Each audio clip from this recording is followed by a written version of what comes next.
Ang ebanghelyo po nating narinig ay ang tinatawag na missionary discourse. Discourse, ibig sabihin dalawa, dalawang nag-uusap.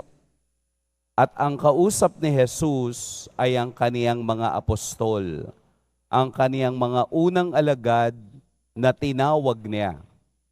Ito na po ang ikatlong bahagi ng pagbibigay ni Jesus ng pagpapaliwanag, pagbibigay ni Jesus ng babala, pagbibigay ni Jesus kung ano ang dapat nilang isipin at gawin.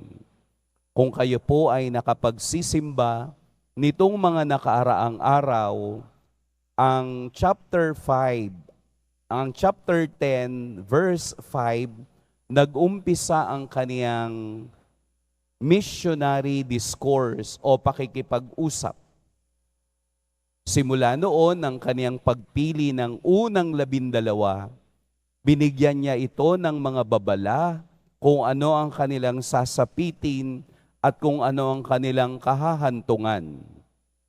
Binigyan ni Jesus ng tamang aral pagkatapos maranasan sa kaniya kung papaano ba ang maging alagad. Kaya po sa ikatlong pagkakataon, dito po sa third missionary discourse, muling binigyan din ni Jesus ang kahalagahan ng pagiging masunurin. Tayo po ay nagtatransform according sa ating sinusundan. Tayo ay pinagpapanibago kung ano ang ating pinaniniwalaan. Tayo ay nahuhulma kung ano ang laman ng ating pananampalataya. Kaya po ang kaniyang mga unang alagad ay nakapagpahayag ng mabuting balita, nakapagpagaling ng mga may sakit, nakapagpalayas ng masasamang espiritu dahil din sa pinanggalingan ng kanilang paniniwala. Walang iba kung hindi ang ating Poong Jesus Nazareno. Sa ebanghelyo ngayon, muli pong ipinapaalala sa atin na walang sinumang alipin ang mas mataas pa sa kaniyang amo o walang sinumang alagad o mag-aaral ang mas mataas pa sa kaniyang guro. Ito po yung tinatawag nating pagpapasa kung anong meron siya ay ibibigay sa iyo. Ito ang karakter ng Diyos. Ito ang karakter ni Jesus. Kung papaanong ang salitang pagmamahal ay kaniyang ibinigay sa atin dahil ito ang kaniyang nadama, tayo din naman na sumusunod sa kaniya ay kailangang magkaroon ng kaparehong pagmamahal. Mahaba at malalim ang nais na maging ugnayan ni Jesus sa ating lahat. Yun bang sinasabi niya sa ating puso ay kailangan nating isigaw dahil ito ang ating nararamdaman. Kung nararamdaman natin ang pagmamahal ng Diyos sa katahimikan, ito rin naman ang kaparehong pagmamahal ang ating ipagsisigawan. Sapagkat ang sinumang nag-aral, ibig sabihin po nung nag-aral, ay mas malalim na kahulugan ng pakikinig. Kung sino man ang natutong makinig at mag-aral sa paanan ni Jesus, ay gayon din nababago ang kaniyang buhay. Hindi pwedeng mananatili lamang tayo sa mga bagay na gusto nating madama. Mayroong Diyos na nagbabahagi kung ano ang tama at iyon ang dapat nating gawin. At iyon ang dapat nating iparanas sa iba. Kung papaano natin naramdaman ang pagpapatawad, ganon din tayo sa iba. Kung papaano natin naramdaman ang awa ng Diyos sa ating buhay, ganon din tayo sa iba. Nangangahulugang kung ako ay araw-araw nakikinig at sumusunod kay Jesus, ako'y nahuhulma at nagiging katulad nila. Kaya hindi tayo natatakot kung ano man ang kahinatnan ng ating katawan. Tayo man ay mawala o mamatay anumang oras mula ngayon. Pero kung ang ating kaluluwa ay nakaugat at nakakonek sa Diyos, wala tayong dapat ikabahala. Kaya nga po mas makikilala tayong mga Kristiyano sa pamamagitan ng ating asal. Makikita tayo bilang mga Kristiyano sa pamamagitan ng ating gawa.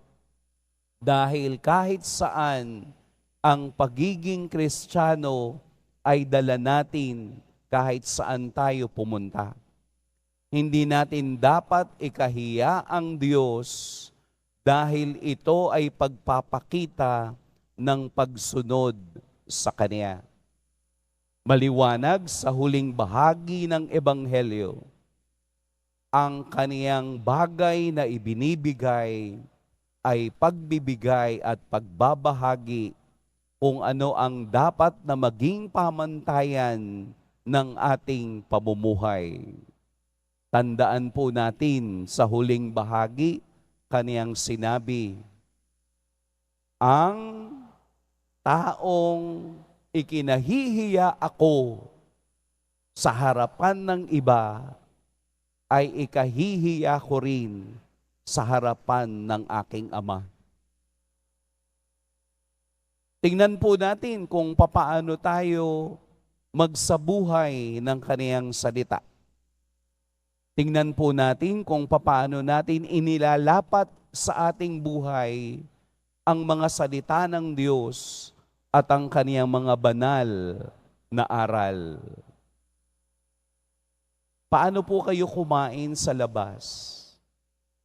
Kayo po ba ay nagdarasal? O ikinakahiya ninyo dahil nasa mall kayo o nasa fast food kayo at ayaw ninyong magdasal? Atin pong tandaan, ang pagiging Kristiyano ay hindi Kristiyano sa loob ng simbahan, kung hindi Kristiyano sa lahat ng lugar at sa lahat ng paraan. Meron din akong nakikita na parang ikinakahiyang mag-sign of the cross. Parang tamad na tamad mag-sign of the cross. Wag po, sapagkat ang krus ang siyang simbolo ng ating kaligtasan. Dahil sa krus na yan, ipagmamalaki ko na ako'y iniligtas ng Diyos, na ako'y niyakap ng Diyos, na ako'y kasama ng Diyos.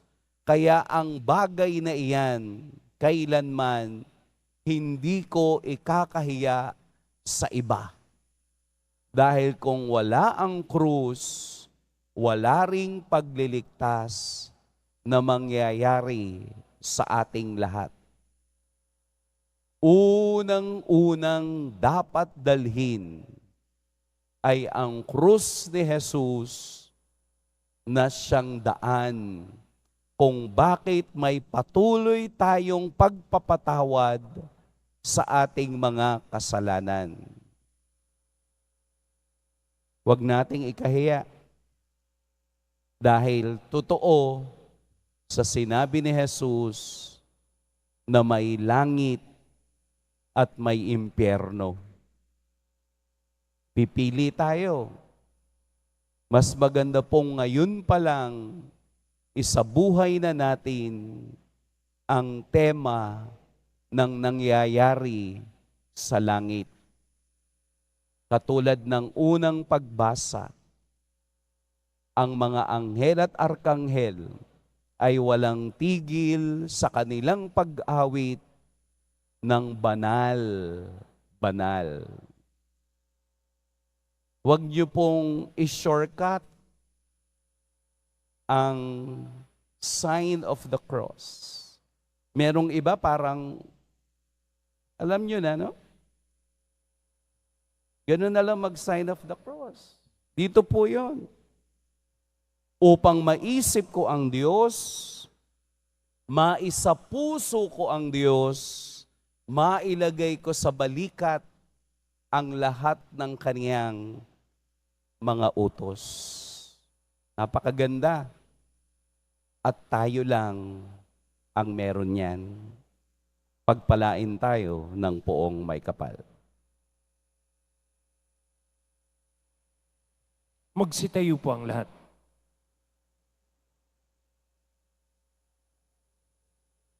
Minamahal kong mga kapatid, natitipon bilang isang komunidad na nagdiriwang ng misteryo ng ating kaligtasan at mulat ang ating kaisipan sa kaniyang pag-ibig sa bawat isa sa atin.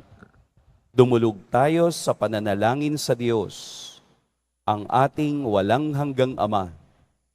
Ama, ipagsanggalang mo ang aming kaluluwa at katawan. Ama, ipagsanggalang mo ang aming kaluluwa at katawan. Ang Santo Papa, mga obispo at mga tinawag naway maging gabay ng bayan ng Diyos upang umakay sa sangkatauhan sa kaalaman at pananampalataya kay Kristo. Manalangin tayo. Ama, ipagsanggalang mo ang aming kaluluwa at katawan. Tayo naway mabigyan ng biyaya na harapin ang mahihirap na pagsubok ng may katapangan, nalalaman na panig sa atin ng Panginoon na nagbibigay sa atin ng lakas. Manalangin tayo. Ama, ipagsanggalang mo ang aming kaluluwa at katawan. Ang mga kabataan naway magnilay sa tawag ng pagiging pari o relihiyoso at relihiyosa upang mapaglabanan nila ang pagdududa, takot at kalituhan. Manalangin tayo. Ama, ipagsanggalang mo ang aming kaluluwa at katawan. Ang mga may sakit at may kapansanan naway makadama ng kagalingan at kasiyahan na tanging si Kristo lamang ang makapagbibigay. Manalangin tayo. Ama, ipagsanggalang mo ang aming kaluluwa at katawan. Yaong mga namayapa, naway umani ng pabuya sa kanilang mabuting mga gawain sa walang hanggang kaharian ng Diyos. Manalangin tayo. Ama, ipagsanggalang mo ang aming kaluluwa at katawan. Makalangit na Ama, ipinauubaya namin sa iyo ang aming mga mithiin. Bigyan mo kami ng lakas na makasunod sa iyo sa gitna ng mga pagsubok at paghihirap. Hinihiling namin ito sa pamamagitan ni Kristong aming Panginoon. Amen. Magsiupo munang lahat.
Sitayo po ang lahat.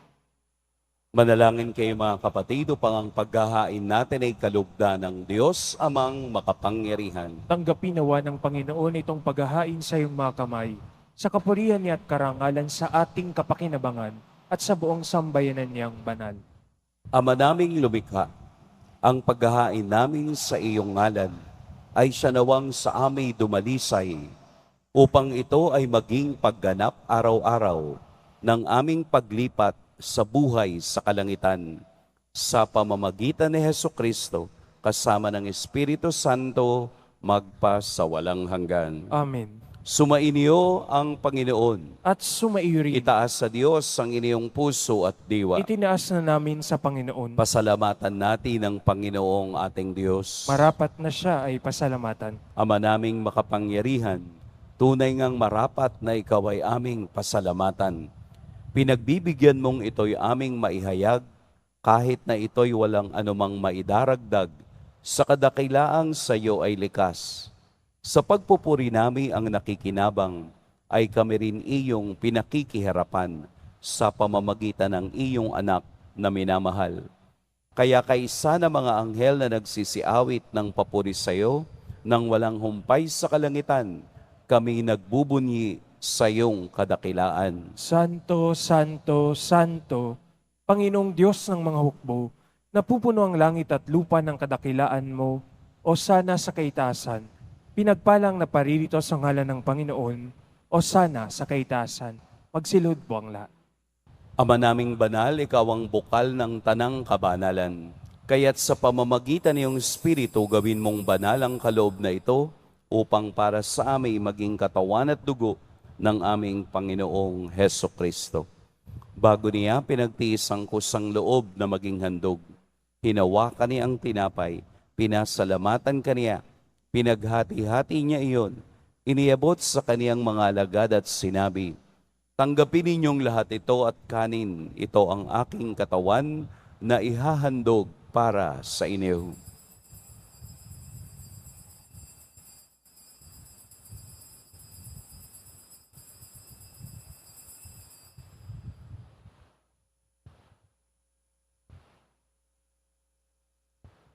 Gayun din naman, noong matapos ang hapunan, hinawakan niya ang kalis, muli kaniyang pinasalamatan.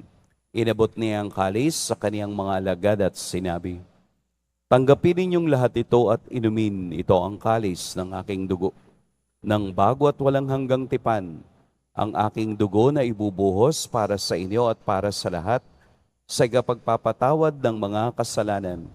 Gawin ninyo ito sa pag-alala sa akin."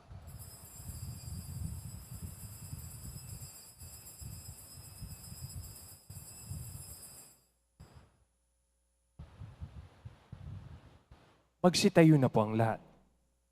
Ipagbunyi natin ang misteryo ng pananampalataya. Si Kristo'y namatay, si Kristo'y nabuhay, si Kristo'y babalik sa wakas ng panahon.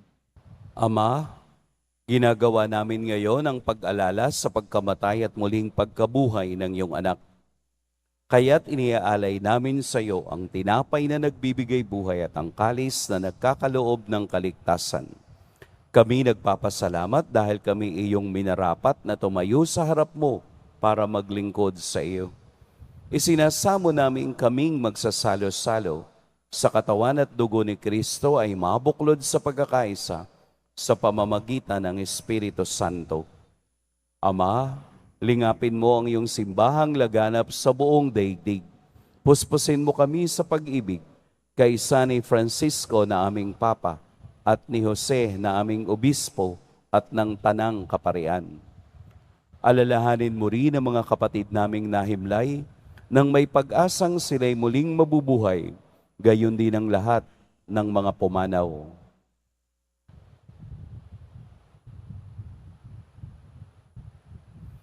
Kaawaan mo sila at patuloyin sa iyong kaliwanagan. Kaawaan mo at pagindapating kaming lahat na makasalo sa iyong buhay na walang wakas. Kaisa ng mahal na Birheng Maria na ina ng Diyos, ng kabiyak ng puso niyang si San Jose, kaisa ng mga apostol ni San Juan Bautista, at ng lahat ng mga banal na namuhay dito sa daigdig ng kalugod-lugod sa iyo, maipagdiwang nawa namin ang pagpupuri sa ikararangal mo sa pamamagitan ng iyong anak na aming Panginoong Hesukristo. Sa pamamagitan ni Kristo, kasama niya at sa Kaniya, Ang lahat ng parangal at papuri sa iyo, Diyos, Amang makapangyarihan, kasama ng Espiritu Santo, magpa sa walang hanggan. Amen. Sa tagubilin ng nakagagaling na utos at sa turo ni Jesus na Panginoon natin at Diyos, ipahayag natin ng lakas loob. Ama namin, Sumasalangit ka, sambahin ang ngalan mo, mapasa amin ang kaharian mo, sundin ang loob mo dito sa lupa para ng sa langit. Bigyan mo kami ngayon ng aming kakanin sa araw-araw at patawarin mo kami sa aming mga sala para ng pagpapatawad namin sa nagkakasala sa amin at huwag mo kaming ipahintulot sa tukso at iadya mo kami sa lahat ng masama. hinihiling namin kami iadya sa lahat ng masama.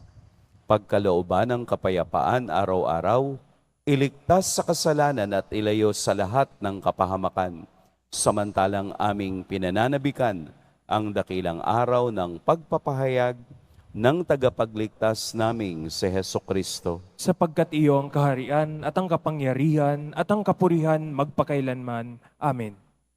Panginoong Hesukristo, sinabi mo sa iyong mga apostol, kapayapaan ang iniiwan ko sa inyo, ang aking kapayapaan ang ibinibigay ko sa inyo. Tunghayan mo ang aming pananampalataya at huwag ang aming pagkakasala. Pagkalooban mo kami ng kapayapaan at pagkakaisa ayon sa iyong kalooban, kasama ng Espiritu Santo, magpa sa walang hanggan. Amen. Ang kapayapaan ng Panginoon naway laging sumainyong lahat. At sumaiyo rin. Magbigayan kayo ng kapayapaan sa isa't isa.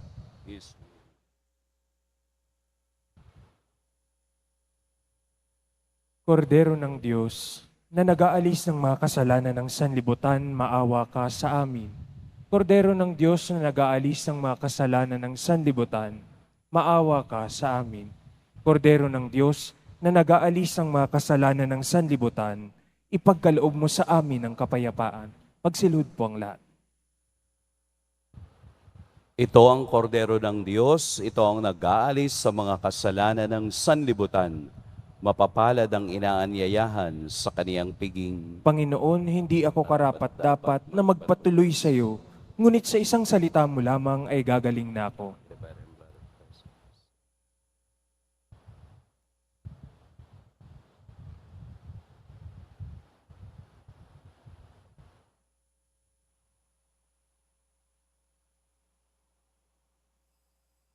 Para sa lahat ng tatanggap ng banal na komunyon, sasagot po tayo ng aming pagkasabi ng pari o ng lay minister ng katawan ni Kristo at isubo agad sa bibig bago umalis sa harapan ng pari o lay minister. Sumunod po tayo.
Manalangin tayo.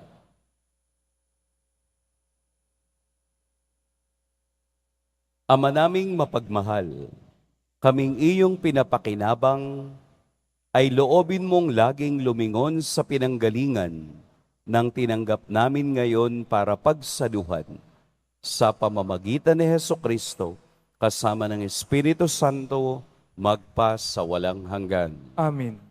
Sumainyo ang Panginoon. At sumaiyo rin. Yumuko kayo para sa pagbabasbas. Mahal na poong Jesus Nazareno, inihayag mo sa pamamagitan ng krus ang walang maliw na pag-ibig ng Diyos sa sangkatauhan. Pakinggan mo po ang kahilingan ng iyong angkan na nagsusumamo sa iyo. Makamtanawa nila ang iyong katugunan at tanggapin ang kasagutan na may utang na loob na tinatanaw. Basbasan din po ninyo ang mga daladala nilang mga imahen at dasalan.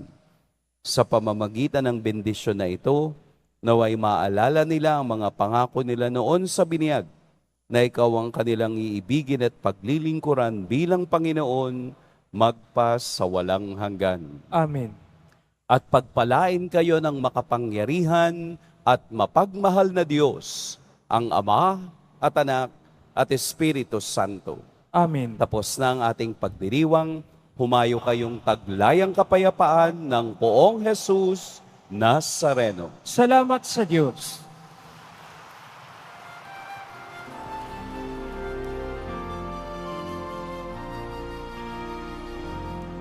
Nuestro Padre Jesus Nazareno, sinasamba ka namin. Pinipinto ka namin. Aral mo ang aming buhay at kaligtasan. Nuestro Padre Jesus Nazareno, iligtas mo kami sa kasalanan. Ang krus mong kinamatayan ay sagisag ng aming kaligtasan. Nuestro Padre Jesus Nazareno, dinarangal ka namin. Nuestro Padre Jesus Nazareno, inuwalhati ka namin. Nuestro Padre Jesus Nazareno, dinarangal ka namin. Nuestro Padre Jesus Nazareno, inulwalhati ka namin.